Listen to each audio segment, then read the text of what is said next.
Now getting in more breaking updates on the Delhi Jahangirpuri clashes. A day after clashes broke out in Delhi's Jahangirpuri, now Union Minister Anurag Thakur has questioned the Kejriwal government over the lack of law and order situation in the national capital. In fact, we have a soundbite as well of Anurag Thakur. Let's listen in.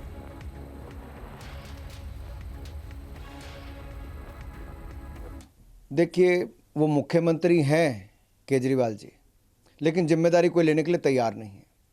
आज तक पूछना चाहिए इनके पास विभाग कौन सा है दिल्ली सरकार में और उसकी आउटपुट क्या है, क्या आउटकम है उसकी, जरा पता तो चले।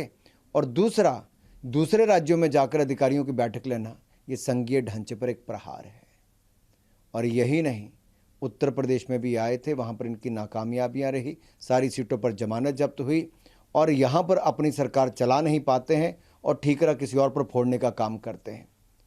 ये जो वोट बैंक की राजनीति के कारण ये लोग देश में इस तरह का वातावरण पैदा करने का प्रयास कर रहे हैं, मैं यही कहना चाहता हूँ, ये नफरत के बीज बोने का काम जो विपक्षी दल कर रहे हैं, अपनी राजनीतिक नैया को डूबने से बचाने के लिए ये देश की जनता बड़े ध्यान से देख रही है।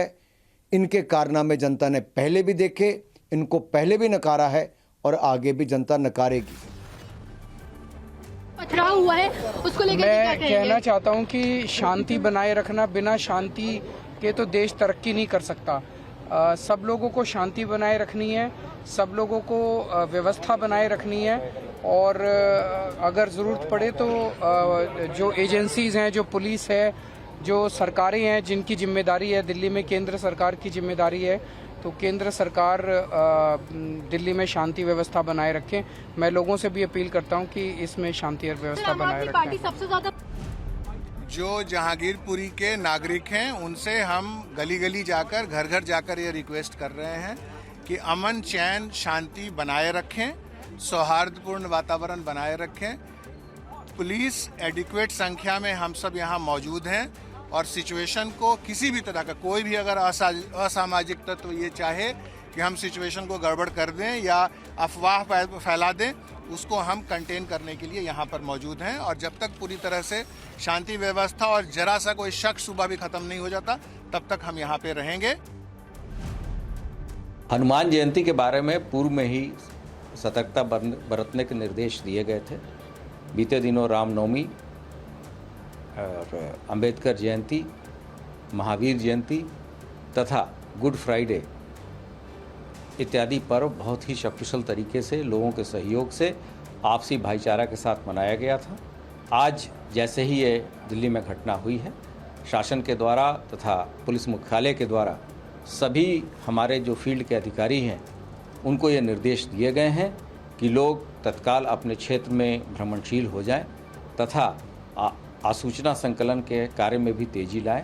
इसके साथ ही साथ लोग पेट्रोलिंग करें और संवेदनशील जगहों पर आवश्यक पुलिस व्यवस्थापन करें और पीएसी का भी व्यवस्थापन करें। विशेषकर जो हमारे दिल्ली से सटे इलाके हैं, दिल्ली पुलिस के साथ हमारा लगातार रियल टाइम इंफॉर्मेशन शेयरिंग चल रहा है और हमारे अधिकारी उनसे संपर्क में हैं।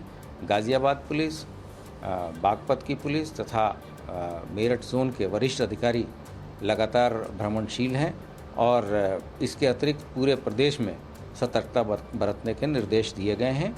साथ ही साथ ये भी यहाँ कहना आवश्यक होगा कि किसी भी तरीके से यहाँ कोई डिस्टर्बेंस होने नहीं दिया जाएगा और उपद्रवी तत्वों के विरुद्ध सख्त कार्रवाई के निर्देश शासन के द्वारा दिए गए। ये अचानक नहीं हुई है, साजिश के तहत हो रही है। पुलिस तत्काल इसकी जांच करे और दोषियों को सख्त से सख्त सजा हो। हालांकि वहां की स्थिति अभी सामान्य हो रही है, लेकिन जिन लोगों ने पत्थर फेंके हैं, जो लोग दिल्ली में साजिश के तहत हिंसा फैलाना चाहते हैं, ऐसे लोगों की कड़ी जांच होनी चाहिए। मैं समझता हूं जहां से पत्थर आए हैं, जो भी दोषी है, उनके घरों की भी चेकिंग होनी चाहिए। शोभा यात्रा पे हुआ पथराव बड़ा ही दुखदायी है।